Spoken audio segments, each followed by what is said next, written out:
하나님 말씀 구약 성경 이사야 2장입니다. 이사야 2장 1절입니다.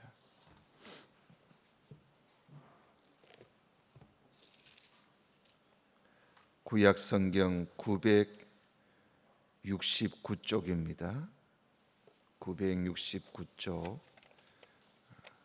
2장 1절부터 4절까지 봉독해 드립니다.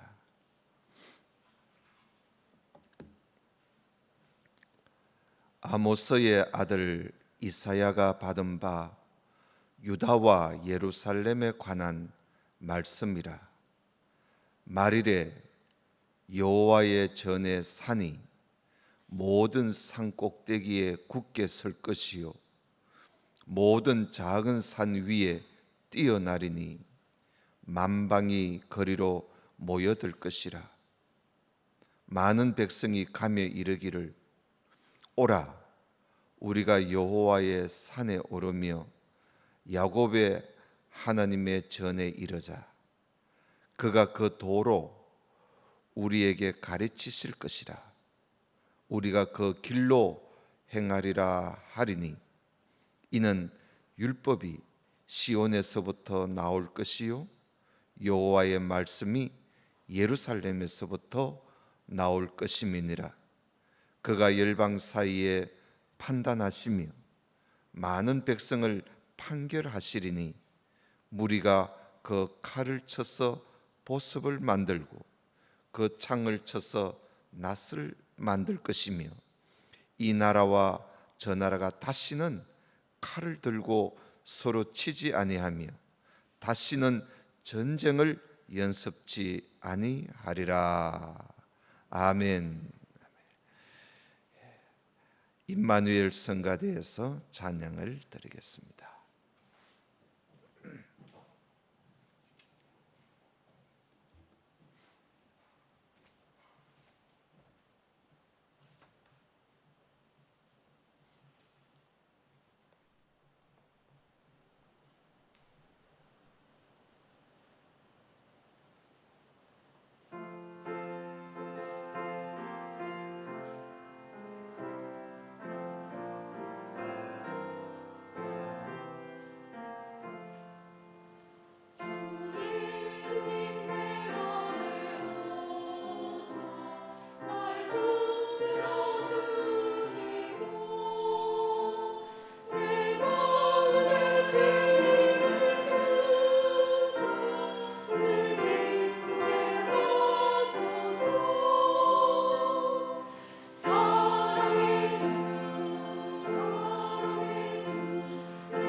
아멘. 아멘. 예, 감사합니다.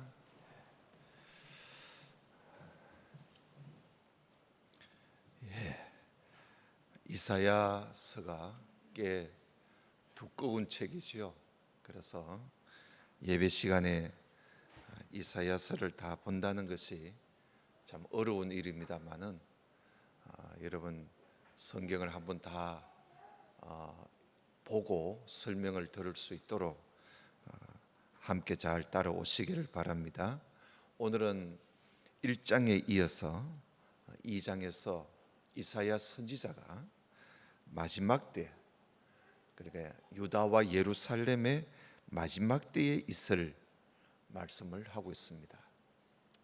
1장에서는 하늘이여 들으라, 땅이여 귀를 기울이라 그러면서 남한국 유다 나라와 그 수도 예루살렘에서 일어나는 그 모든 악한 그들의 행위, 악한 죄를 이사야가 고발하듯이 그렇게 말씀을 했습니다.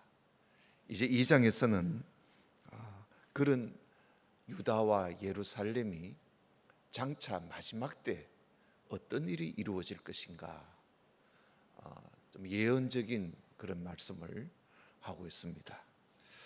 당시 이 유다와 예루살렘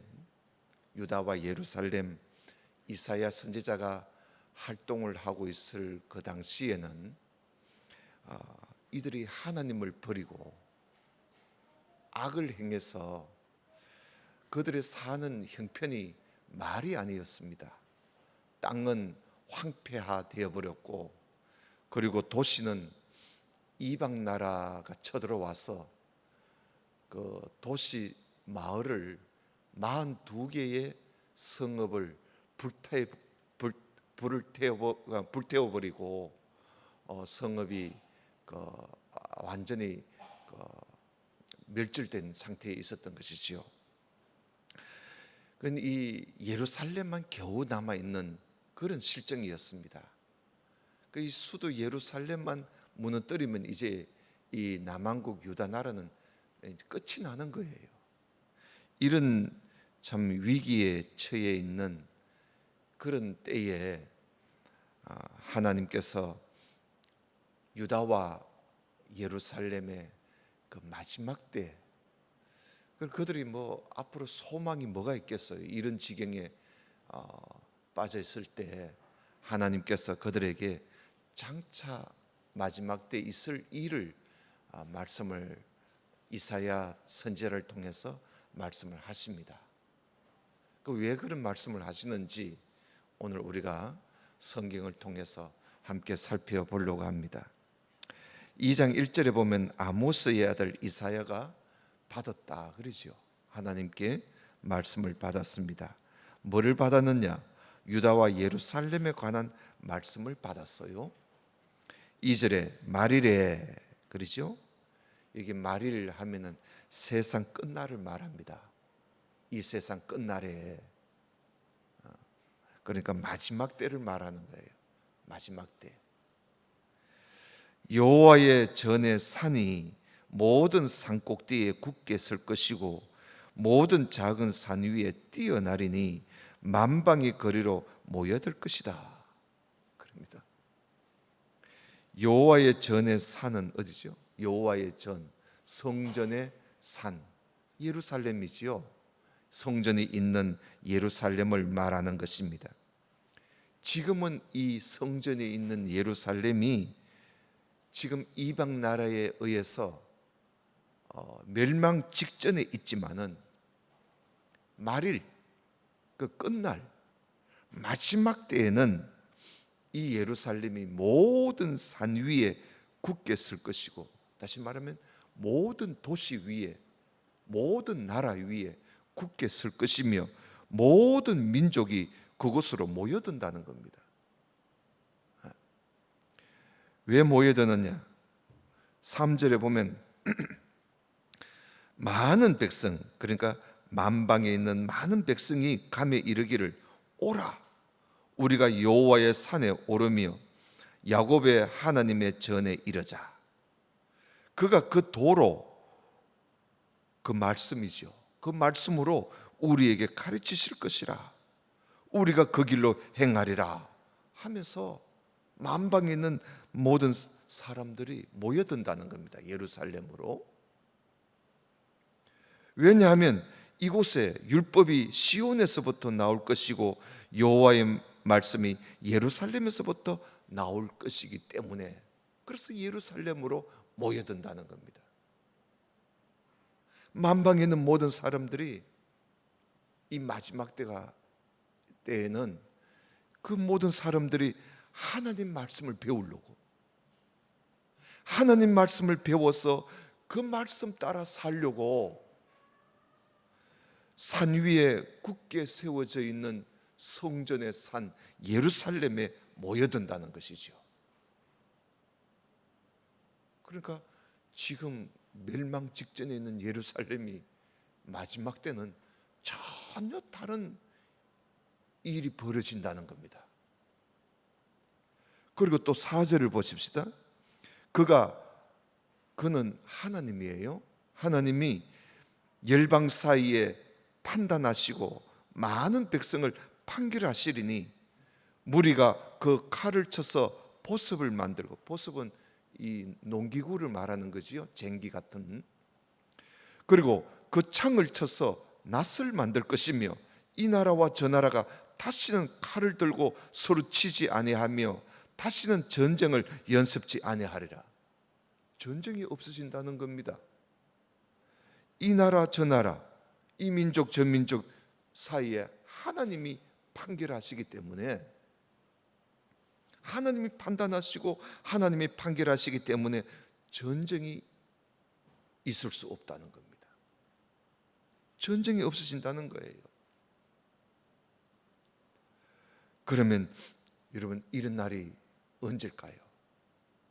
아직까지도 이런 일은 일어나지 않았잖아요. 그죠? 앞으로도 이런 일이 언제 일어나겠어요? 바로 끝날 우리 주님께서 이 땅에 다시 오셔서 1000년 동안 다스릴 그 천년 왕국 때에, 그때가 아니면 이런 일이 있을 수 없지요. 그 천년 왕국 때에 이런 일이 있을 것을 말씀을 하고 있는 겁니다. 사실 천년 왕국에 대한 말씀은요, 요한계시록보다는 구약 성경에 천년 왕국에 있을 일을 많이 말씀하고 있습니다. 그때 잠자고 있던 주의 성도들도 그때 다 부활해서 우리 주님과 함께 천년 동안 왕노릇하게 될 것입니다. 그때 이런 일이 있다는 거예요. 이런 소망의 말씀을 지금 멸망 직전에 있는 이 유다와 예루살렘에, 거기에 남아있는 백성들에게 하나님께서 이사야를 통해서 이런 소망의 말씀을 들려주는 겁니다. 왜 들려줄까요? 그 이유가 5절에 있습니다. 야곱 족속아, 지금 유다 예루살렘에 있는 야곱 족속들아, 오라. 우리가 여호와의 빛에 행하자. 비록 죄를 지어 멸망을 하지만은 하나님의 언약의 백성은 영원히 망하지 않아. 그러니 끝날에 이루어질 이 소망을 바라보고 여호와의 빛 가운데서 살아가자 하는 그런 하나님의 말씀이에요. 장래에 있을 소망을 이들에게 들려주면서 이들에게 하나님의 빛 가운데 살도록 인도하시는 것이죠. 여러분, 소망은요, 베드로 사도가 말을 했습니다마는 장래에 있을 소망은 우리 영혼의 탓이라 그랬어요. 우리의 영혼을 인도할 탓과 같다. 하나님 말씀을 따라 살게 하고 자기를 깨끗하게 하는 것이 소망이에요. 소망이 희미한 사람은요, 이 세상 사는 것도 희미하게 삽니다. 자기 멋대로 살지요. 소망이 분명한 사람은요, 이 세상에 사는 삶이 달라요. 그리고 자기를 깨끗하게 합니다. 요한계시록은 장래에 있을 일을 계시하고 있는 말씀이지요. 앞으로 있을 일, 장차 있을 일을 우리에게 말씀하고 있습니다. 그래서 요한계시록 이 예언의 말씀을 읽고 듣고 지키는 자들이 복이 있다 그러지 않습니까? 왜냐? 그 말씀을 읽고 듣고 지킬 때 항상 하나님의 빛 가운데 살아가는 그 복을 누리게 될 것이기 때문에 그렇게 말씀을 하시는 거예요. 그래서 하나님께서 이 백성들에게 장차 이루어질 소망을 이들에게 이사야를 통해서 들려주게 된 것입니다. 오라, 우리가 여호와의 빛에 행하자. 그리고 이제 다시 이사야 선지자는 다시 이들에게 우리 주님께서 이스라엘을 왜 버리셨는가, 유다와 예루살렘을 왜 이 지경에 되도록 하나님이 버리시게 되었는가 하는 것을 다시 또 말씀을 합니다. 6절을 보십시다. 주께서 주의 백성 야곱 족속을 버리셨음은 왜? 그들에게 동방 풍속이 가득하다. 동방 풍속이 뭘까요? 우상 숭배입니다. 그들에게 동방 풍속이 가득하고 그들이 블레셋 사람같이 술객, 점치는 자가 되었고 이방인으로 더불어 손을 잡아 언약했기 때문에 그래서 하나님이 너희들을 버리는 거야.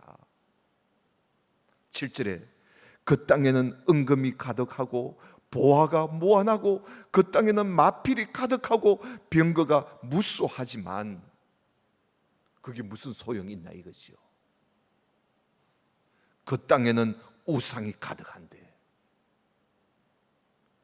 그들이 자기 손으로 짓고 자기 손가락으로 만든 것을 공경하여 천한 자도 절을 하고 귀한 자도 굴복하오니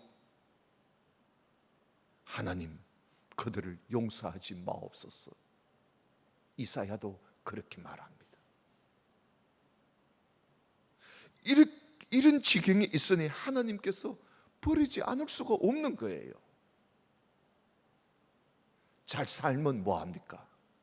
아니 은금이 가득하고 보화가 무한하고 마필이 가득하고 병거가 무수한들 무슨 소용이 있습니까?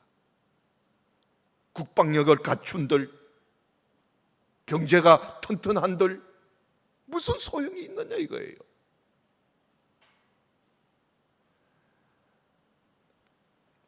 마지막 때에 하나님께서 이것을 심판하실 것입니다. 10절에 보면 너희는 바위 틈에 들어가며 진토에 숨어 여호와의 위엄과 그 광대하심의 영광을 피하라. 하나님의 심판이 있을 것이라는 겁니다. 숨으라는 겁니다. 그날에 하나님께서 누구에게 어떻게 심판하시는가? 11절에 보면 그날에, 그 심판하시는 그날에 눈이 높은 자가 낮아지고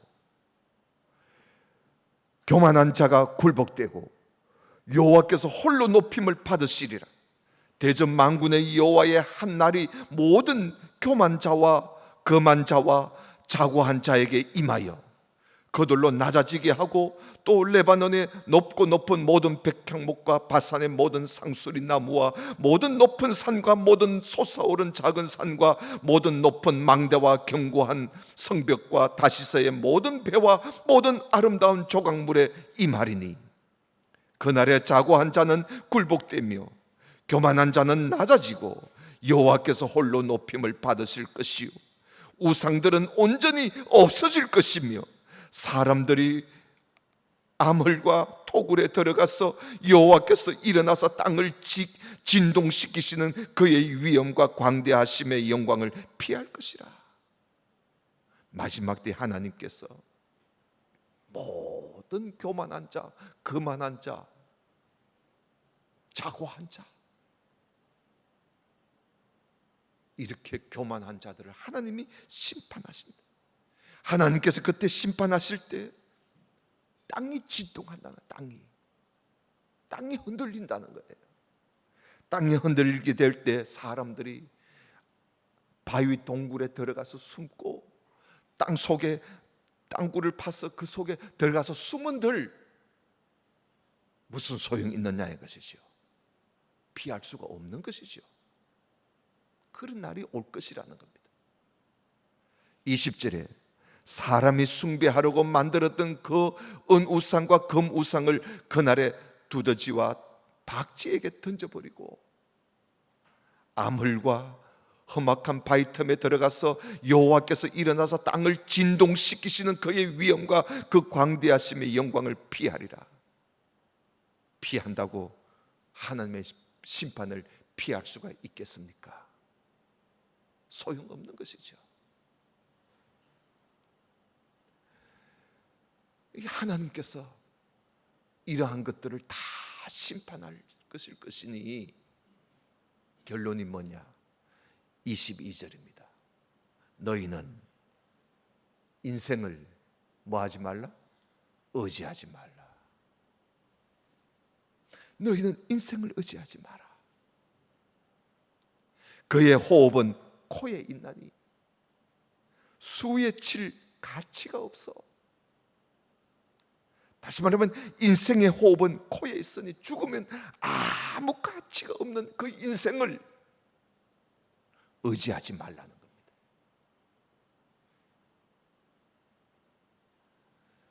하나님께서 이 유다와 예루살렘 하나님의 백성들이 인생을 의지하고 살고 있기에 그래서 이 말씀을 하시는 거예요. 너희들이 의지하고 의뢰하는 그 모든 것 내가 다 지하여 버리고 말 것이야. 소용없다는 거죠. 그 말씀이 3장에 이어서 말씀을 하고 있습니다. 3장 1절을 보십시다. 보라, 주 만군의 여호와께서 예루살렘과 유다에 의뢰하며 의지하는 것을 지하여 버리신다. 인생을 버리시는 거예요. 그들이 의뢰하고 의지하는 인생을 지하여 버리시되 곧 그 의뢰하는 모든 양식과 그 의뢰하는 모든 물과 용사와 전사와 재판관과 선지자와 복술자와 장로와 오십부장과 기인과 모사와 공교한 장인과 능란한 요술자를 그리하실 것이다. 다 버리실 것이다. 너희들이 그렇게 의지하고 의지하던 것 하나님이 지하여 버리시겠다는 겁니다. 4절에 그가 또 아이들로 그들의 방백을 삼으시며 적자들로, 적자는 아이지요, 아이들로 그들을 다스리게 하시리니 백성이 서로 학대하며 각기 이웃을 잔해하며 아이가 노인에게 비천한 자가 존귀한 자에게 교만할 것이며 혹시 사람이 그 아비의 집에서 그 형제를 붙잡고 말하기를 너는 의복이 오히려 있으니 우리 관장이 되어 이 멸망을 너 수하에 두라 할 것이면 그날에 그가 소리를 높이 이르기를 나는 고치는 자가 되지 않겠노라. 내 집에는 양식도 없고 의복도 없으니 너희는 나로 백성의 관장을 삼지 말라 하리니. 그러니까 사람이 의지하고 의뢰하던 것들을 하나님께서 다 지하여 버리고 그들이 그렇게 좋아하던 권력과 그들이 그렇게 자랑하고 있던 모든 자랑을 다 지하여 버리시겠다는 말씀이지요. 왜 이렇게 하는가? 8절에 보면 예루살렘이 멸망하였고 유다가 엎드러진 이유는 그들의 언어와 행위가 여호와를 거스러 그 영광의 눈을 촉범하였기 때문이라. 하나님께서 이들을 멸망시키고 버리시는 이유, 그들의 언어와 행위가 잘못됐다는 겁니다. 그들의 말과 행위가 여호와 하나님을 거스리고 그 영광의 눈, 하나님의 영광의 눈을 촉범했다. 촉범했다는 말은 하나님 눈앞에 거스리는 행동을 했다는 겁니다. 그들의 말과 행위가 하나님의 영광을 모독하고 있다는 겁니다. 그래서 그들을 버리신다. 9절에 그들의 안색이 스스로 증거하고, 그들의 얼굴색이 스스로 증거하고 있다는 거예요. 그들의 죄를, 그 죄를 발표하고 숨기지 아니함이 소돔과 같으니 그들의 죄가 다 드러나 있다는 겁니다. 그들의 영혼에 화가 있을진저 그들이 재앙을 자취하였도다. 스스로 멸망을 자취한 겁니다. 그들의 그 멸망의 원인이 그 악한 말, 악한 행위, 거기에 있다는 것이죠. 10절에 너희는 의인에게 복이 있으리라 말하라. 그들은 그 행위의 열매를 먹을 것이지만 악인에게는 화가 있을 것이니 화가 있을 것은 그 손으로 행한 대로 보응을 받을 것입니다. 하나님의 심판은요, 항상 심은 대로 거두도록 되어 있습니다. 하나님의 심판은 그게 하나님의 공의예요. 의인은 그 행위의 열매로 복을 받을 것이고 악인은 그 행한 대로 보응을 받을 것이다. 12절에 내 백성을 학대하는 자는 아이요 관할하는 자는 분해라. 나의 백성이여, 너의 인도자가 너를 유혹하여 너의 다닐 길을 해파하느니라. 여호와께서 변론하러 일어나시며 백성들을 심판하시려고 서시도다.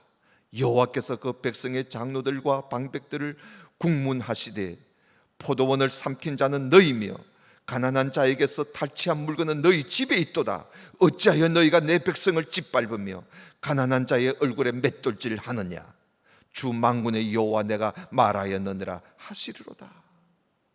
하나님께서요, 국문 일일이 하나님께서 그 죄를 따지고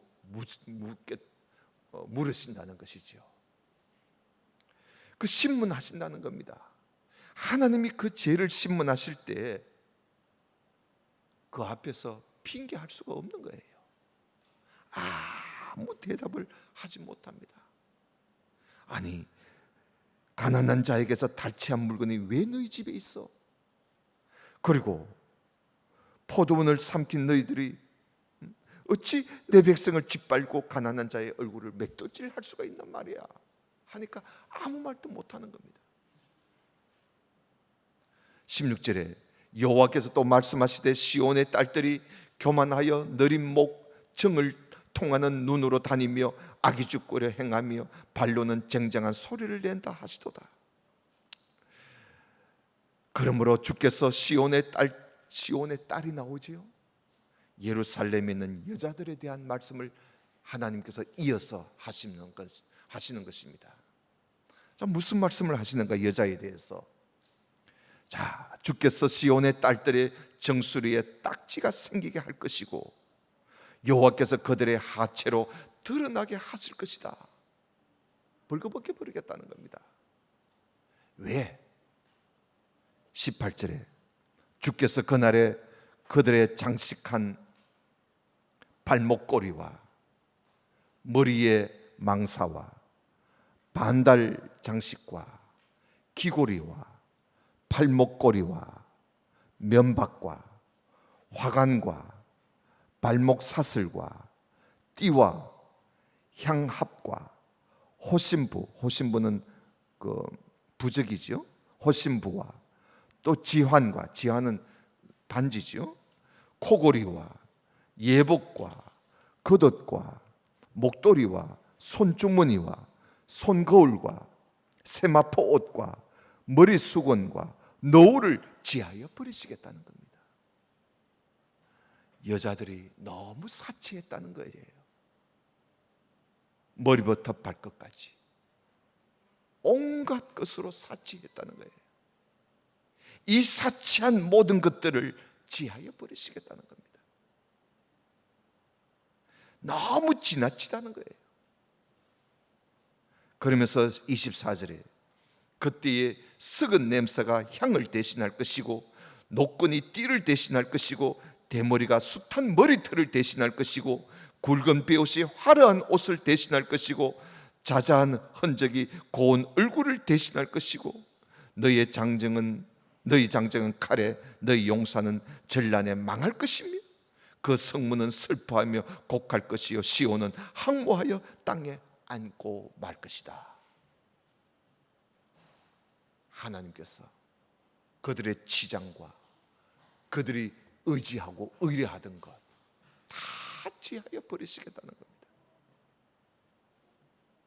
언제? 심판하시는 날에. 4장 1절까지 이어집니다. 3장은 그날에 7 여자가 한 여자를 붙잡고 말하기를 우리가 우리 떡을 먹으며 우리 옷을 입을 것이니 오직 당신의 이름으로 우리를 칭하게 하여 우리로 수치를 명쾌하라 하리라. 남자들이 다 죽고 나니까 여자들이요 7명의 여자가 어떻게 지나가는 한 남자를 붙잡고 좀 나와 함께 살자고 늘어진다는 겁니다. 그만큼 남자들이 죽고 없다는 것이죠.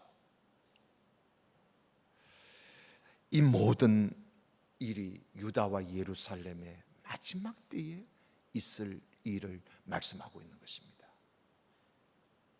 소망을 말씀하시고 이어서 마지막 때 하나님께서 철저하게 이들의 그 교만과 이들의 무지와 이들의 오만과 이들의 거만과 이들의 사치, 모든 남자 모든 여자들의 교만과 사치를 하나님께서 다 지하여 버리시겠다는 겁니다. 우리는 이러한 말씀들을 읽으면서 하나님께서 우리에게 원하시는 바가 무엇인가? 하나님께서 하나님의 백성들에게 바라시는 것이 무엇인가? 이런 성경을 읽으면서 우리가 겸손을 배워야 하고 또 경건을 배우고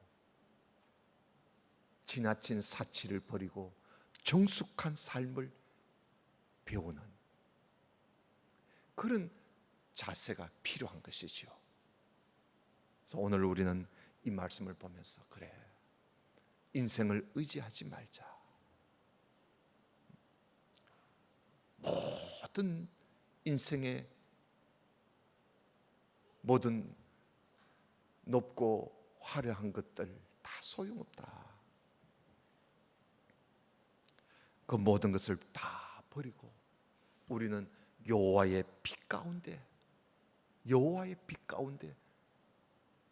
살자. 그것만이 하나님께서 이 때에 우리에게 바라시는 바가 아닌가.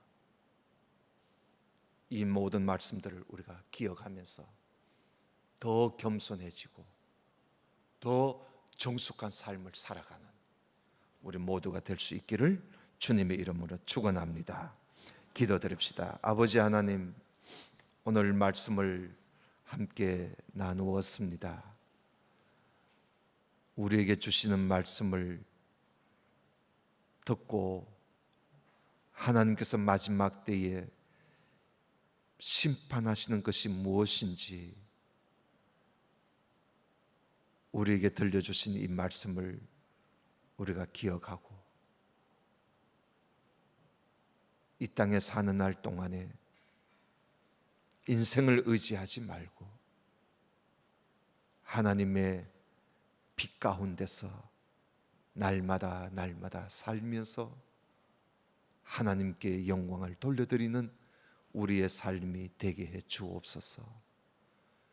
이 두꺼운 이사야서를 우리가 읽으면서 이 말씀 가운데서 유다와 예루살렘을 향해서 하시는 말씀을 듣고 오늘 우리에게 주시는 말씀이 무엇인지 말씀을 볼 때마다 깨달으면서 더 한 걸음 더 하나님 앞에 가까이 나아가는 그런 귀한 기회가 될 수 있도록 인도해 주옵소서. 예수님 이름으로 기도드리옵나이다. 아멘.